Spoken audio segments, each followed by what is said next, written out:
day sa mga riders sa GNT nga batik kay batasan no palihog pangundang mo og trabaho kung wa mo giganahan sa inyong trabaho guys. Kay maka-stress mo og customer. Dayon mawadaan og customer ang GNT sa inyo ha. Pangundang mo trabaho. So mo din ako ni-order sa TikTok. So mao ni gitawag nga care kit para sa mga newborn guys na ana siya brush. Dili ko kabalo kung para sa asa ning brush.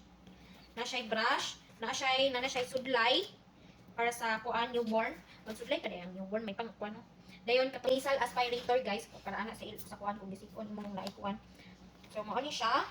And then naana siya thermometer to check if na ay fever imo ang baby ato ang kuan. Cheers lang.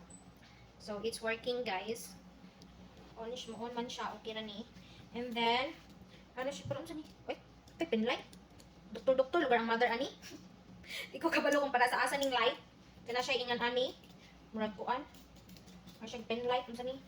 Dayon kani dayon di ko kabalo kung para sa asa ni siya mura siya kuan dropper. Dayon apoy ingon ani. So man ni oy. Ko kabalo kung unsay kuan ani day na ay kuan water ani oh water thermometer. Dayon kani dayon nail clipper. So ato dang i-try kung hait ba siya.